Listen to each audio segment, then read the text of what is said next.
Welcome नाज़रीन। सिंध के वॾे वज़ीर सैयद मुराद अली शाह की सदारत हेठि कोरोना टास्क फोर्स जो इजलास थियो आहे।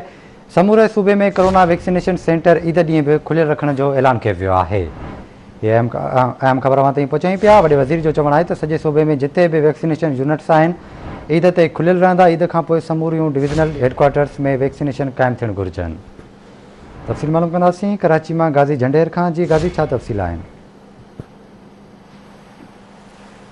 गाज़ी, छा तफ़सील आहिनि आगाह कजो।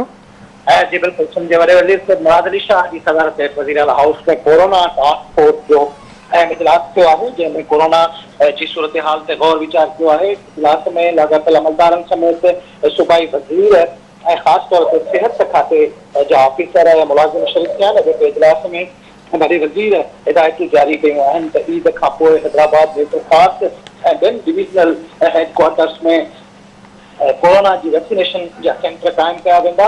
इन खां अलावा सॼे सूबे में जिते भी वैक्सीनेशन जा यूनिट्स कायम आहिनि उन्हनि खे ईद खां पोइ फौरी तौर ते ईद वारे मौक़े ते खुलियो रखियो वेंदो त जीअं माण्हू वैक्सीनेशन वारी जेका सहूलियत आहे उहा ईद वारे ॾिहाड़नि में भी हासिल करे सघनि। वॾे वज़ीर इहो चयो आहे त नवां वैक्सीनेशन सेंटर कायम करण लाइ सिहत खातो भरपूर कदम खणे थो, जीअं घटि खां घटि माण्हुनि खे वैक्सीनेशन वारी सहूलियत ॾेई करे कोरोना की लोकल ट्रांसमिशन के रोके सघिजे ऐं आम माण्हुनि जूं ज़िंदगियूं बचाए सघिजनि। अॼु जे इजलास में वॾे वज़ीर इहो वाज़े कयो आहे त रेस्टोरेंट्स ऐं होटल्स जेके आहिनि उहे खुलियल रहंदा। उतां टेक अवे यानी पार्सल खाद खुराक वारियूं शयूं ख़रीद करे सघिबियूं। अलबत्ता सख़्ती सां SOP ते अमल करायो वेंदो। कंहिं माण्हू खे होटलनि या रेस्टोरेंट्स अंदर वेही डाइनिंग ते खाद खुराक वारियूं शयूं वापराइण जो जी इजाज़त न हूंदी।